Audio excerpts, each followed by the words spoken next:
photo, alors cette vidéo, la route qui descend vers l'hôpital ou qui monte aussi vers l'hôpital, Oui. on l'a vu peut-être. Ouais, elle est dégradée. Ouais, On l'a vu ces images-là. La voiture aussi, ouais, j'ai vu. Et pendant que l'on est en train de causer avec moi, il regarde aussi sur on est à la télé là. La télé, On voit les voitures dans le rond-point, oui. dans le rond-point à côté de chez nous là. Moi, j'ai dit, ça y est, hein, les... Elle est incroyable. Il fait combien de temps qu'on n'a pas vu ces images-là, ces voitures qui roulent, qui sortent là? Ah ouais, ben les voitures attendaient ça, attendaient que le moment, même 5 minutes avant ou 2 minutes avant, je sais pas, mais là, c'est parti. Ah là, et là c'est parti là, hein? Ah oui, là, c'est parti pour la journée là. Ben oui, alors Jean-Pierre, oui, vous disiez... Direction les grandes surfaces, je pense. Direction les grandes surfaces, tu penses que les grandes surfaces sont ouvertes là? Je pense, voilà, si le machin...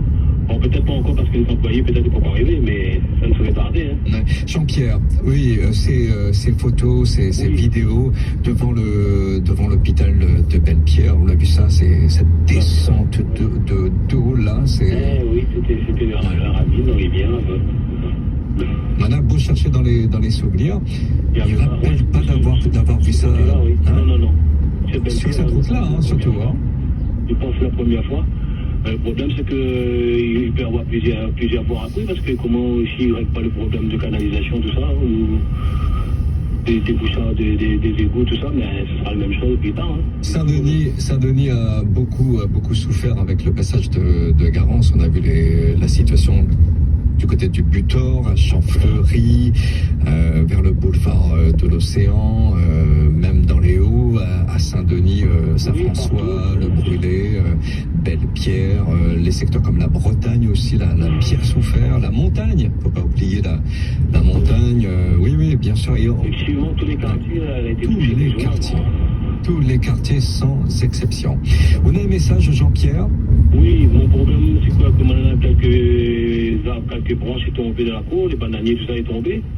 Et comment il va faire pour éliminer tout ça? J'essaie de joindre la Sinor, mais impossible. C'est juste que les vrais que là, ça va être un peu... Il va falloir être très patient. Ça, on est d'accord avec moi. Oui, mais est-ce qu'on peut le mettre? Parce que près de chez nous, il y a des emplacements pour les déchets verts. Oui. Est-ce qu'on peut les mettre dehors ou pas? Parce que d'après le calendrier, là j'ai le calendrier sous les yeux, déchets verts, pas seulement le 14 mars. Le 14 mars, les déchets verts. Mais je peut-être qu'il y a un service supplémentaire par rapport, sachant que après le cyclone, forcément, il y a Oui, il pense, Jean-Pierre, que les moyens seront déployés. Il pense que, oui, il va nettoyer au plus vite, le plus rapidement possible. Est-ce qu'on peut mettre dehors à l'emplacement prévu? Ça, c'est une bonne question. C'est une bonne question. Est-ce qu'on a essayé de joindre la Sinor, c'est ça, hein? 800, 315, 316, c'est la Sinor. Oui, c'est la Sinor. Et pas de réponse? 0800, 315, 316, mais pas de réponse, je ne réponds pas à l'intérêt. Alors, ceci dit, ce serait bien qu'on reste à l'écoute de Réunion la Première, parce que dans nos différents rendez-vous avec les communiqués, eh bien, forcément, on parlera du ramassage des déchets verts, des déchets... Ah oui, si, ah ben ça, forcément. Ils sont passés jeudi dernier, juste avant... Ils ont passé le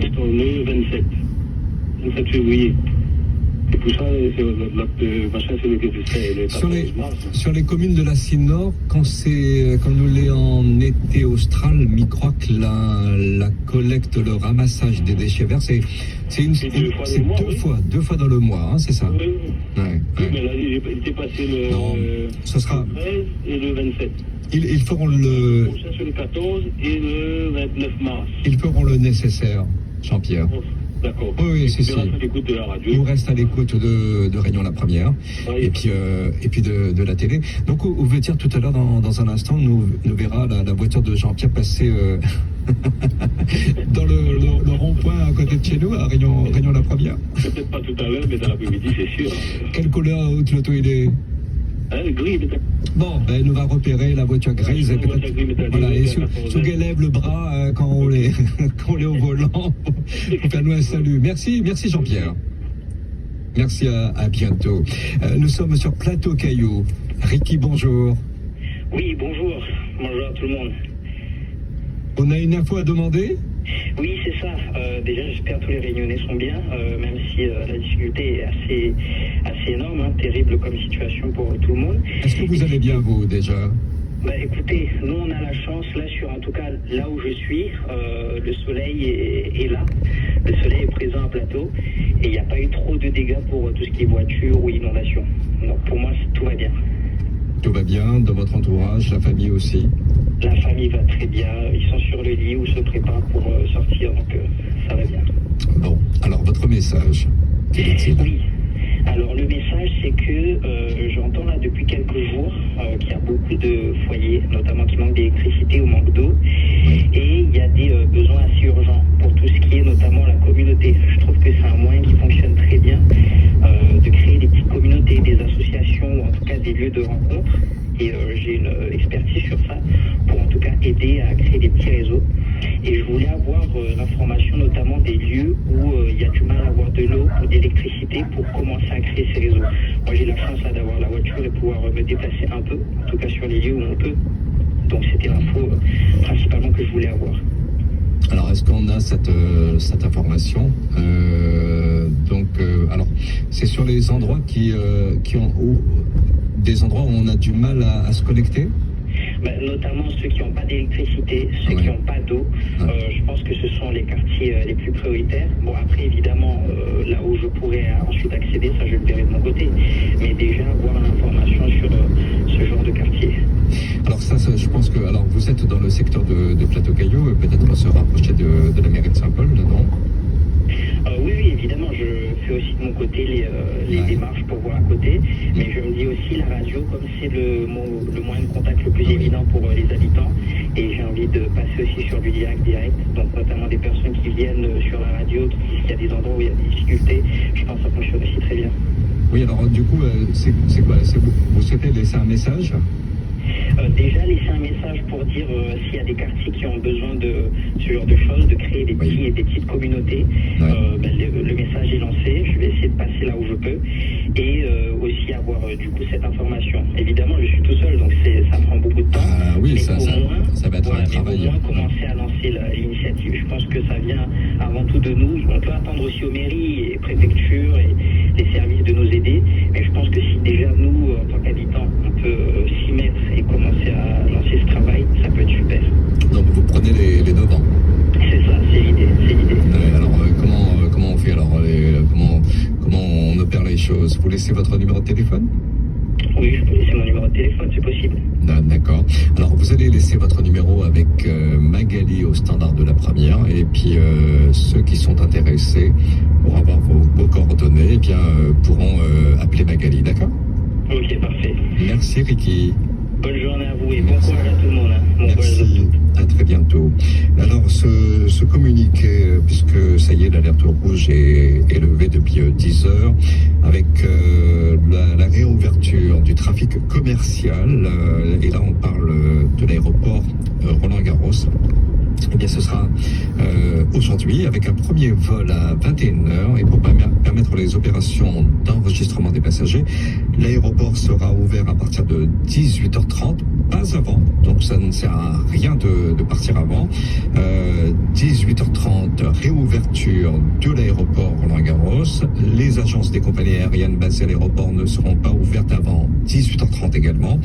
Et étant donné le nombre de passagers attendus au démarrage des vacances scolaires, l'aéroport s'organise pour rester ouvert 24 heures sur 24.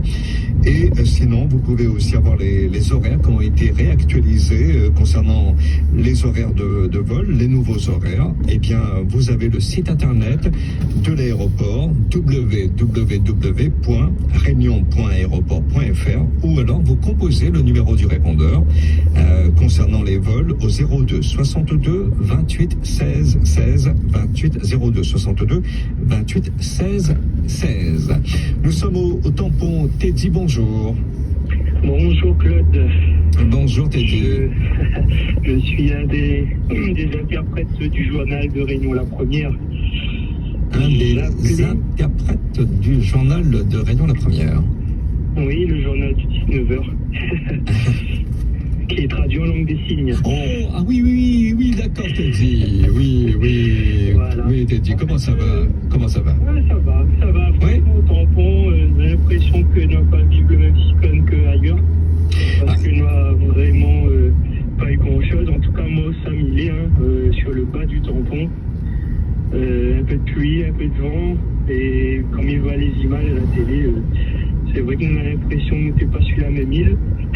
Ah oui, d'accord. C'est vrai que le Sud, on dit que le Sud a peut-être moins souffert que le Nord et l'Est. Est-ce que c'est un peu trop senti ça aussi? Ah oui, nous avons été épargnés, clairement. Oui. Clairement, nous avons eu de la chance. Et en fait, moi, je t'appelle pour dire merci, un grand merci vraiment à Réunion la Première, d'avoir pour la première fois mis l'accessibilité pour les personnes sourdes, mais directement à la télévision. La crise là. Oui. Parce qu'aucune autre chaîne n'a fait ça.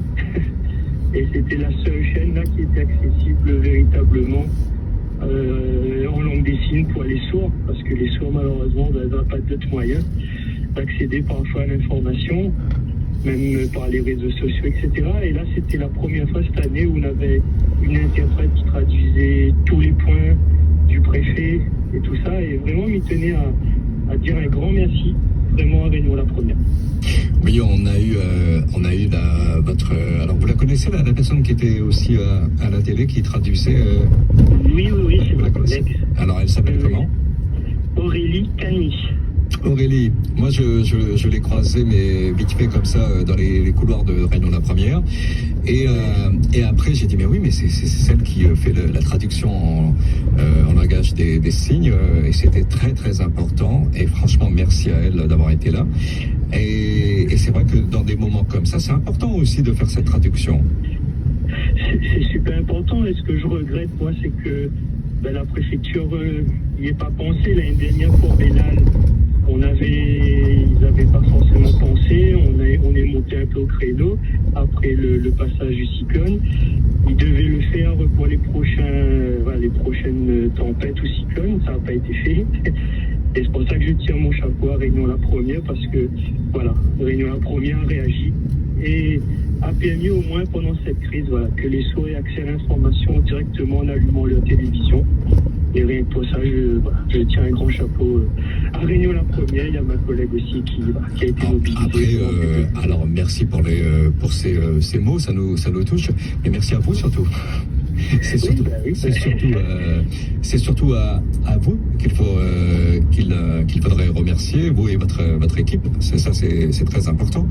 Et puis alors donnez-nous la météo qu'il fait chez vous, par exemple, là au tampon. Alors là, il y a du ciel bleu, quelques petits nuages, du ciel bleu, il fait chaud. Et ce matin, il y avait du vent au réveil, et puis là, plus de vent du tout. Donc il fait chaud, et le soleil est sorti. Plus de vent du tout. Plus de vent du tout, on est là. Oui. Alors, merci beaucoup. Merci Teddy.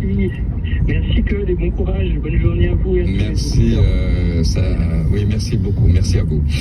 Dans un instant, nous allons aussi vous écouter avec nos invités. Il est prévu cette émission spéciale puisque vous avez été très nombreux à connaître à avoir des pertes, que ce soit par exemple les dégâts que vous avez eu dans la maison. Certaines ont vu les toitures partir, les toitures de la maison, des dégâts importants aussi dans le salon, les voitures également impactées par le passage du cyclone Garance. On en parlera. Et puis on parlera aussi de ces fermetures, parce que ça a été un peu le débat de ces quelques jours là, ces fermetures que nous avons dans les maisons. Est-ce qu'il faut garder ces fermetures aluminium, ou alors il faut trouver d'autres solutions de fermeture? On en parlera avec nos invités. On va écouter Jacqueline au standard de la première. Bonjour Jacqueline. Bonjour. Bonjour. Voilà, moi j'ai une question concernant les déchets liés au passage du cyclone. Oui. Et voilà, en fait, j'ai une pièce à 10 ans d'eau. Jacqueline, on a du mal à vous entendre. Ah. Voilà, ne bougez pas s'il vous plaît. Je sais pas, allez-y. Non, on a des soucis à vous savoir. On va retenter dans un instant. On va retenter. Oui, alors le temps d'accueillir notre invité, James Huet, bonjour. Bonjour. Bonjour et merci d'être là. Vous êtes le président du comité des assureurs. Vous le pensez bien, vous imaginez bien que les auditeurs, les téléspectateurs de Réunion la Première ont énormément de questions pour vous concernant, après le passage du cyclone, avec les dégâts causés par ce passage du cyclone. Que vous inspire un petit peu déjà, dans un premier temps, ce qui s'est passé sur notre île? Déjà en premier lieu, donc je voulais adresser toute notre sympathie et notre empathie aux familles endeuillées, aux familles sinistrées, et combien effectivement on est avec eux, on est attristé avec eux face au phénomène que nous avons connu là-dessus. Voilà, donc avant tout c'est cette solidarité, cette empathie envers ces familles, envers nos assurés, envers tous ces sinistrés. Voilà, donc on est sur la phase de sauvegarde, donc c'est encore aujourd'hui des dangers sur la voie publique, donc des dangers autour même de votre habitation. Moi-même, pour faire le trajet non loin, pour arriver à la station, j'ai vu effectivement bon nombre d'infrastructures endommagées, des arbres déracinés, donc il y a un danger qui est toujours là. Et donc là, effectivement, en tant qu'assureur, je renouvelle toute cette prudence pour la circuler vraiment si vous en avez une contrainte de santé, une contrainte pour voir les plus proches. Et puis en tant qu'assureur, les jours qui viennent sont des jours pour lesquels nous allons recenser vos déclarations. Claude avait précisé tout